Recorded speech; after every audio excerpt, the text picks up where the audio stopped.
Greetings and good day. I hope you're doing great. I'm here with you for the daily Bitcoin analysis on March 30th. Last week, we saw Bitcoin's price fluctuate between $72,000 and $65,000, and finally, the price closed at around $66,000 with a drop of over 2.5%. Now, since the start of this week, the price has recorded. Learn and enter the world of binary option with us. Binary option indicators, powerful strategies, learn, trade, win. Level up your trading.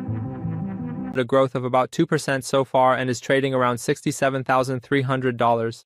By examining the daily time frame, we can see that in the long term, Bitcoin's price is in a downward trend and channel, and the recent movement that occurred with the creation of higher highs and higher lows resulted in a market structure shift, but the price retreated from the $76,000 area. This downward movement continued until the price reached $65,000 and the price reacted to the daily order block area. As long as the price hasn't closed below its previous low, we can't say that this upward movement has ended, and we can consider this price movement a correction. So for now, we'll consider the $65,000 area and the daily order block as the most important support zone for Bitcoin's price. We're currently examining the trend of liquidity inflow and outflow for Bitcoin ETF funds. We can see that on Friday, March 27th, one of the heaviest outflows from these funds occurred, and overall, we can consider that a negative outflow trend was recorded last week.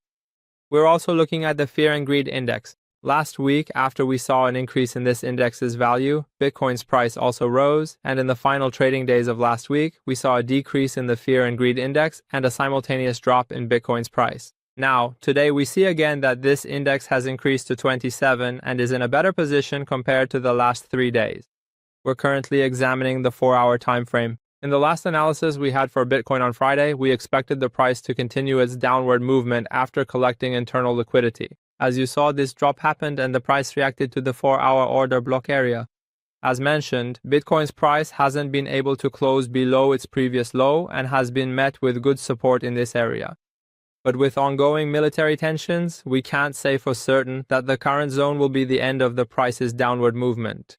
What we've seen since the start of the day, after financial markets opened and oil prices dropped, is that more risk appetite returned to the markets, and along with the increase in the Fear and Greed Index, this 2% growth in Bitcoin's price occurred. We're currently examining the Bitcoin liquidity map. The upward movement that occurred in Bitcoin in recent hours caused a very good amount of liquidity to be collected from the $67,580 range. And moving on, as you can see, there is still good liquidity for the price from the $68,000 to $70,000 range, and we will have the main sell-side liquidity below the previous low and the $64,900 area.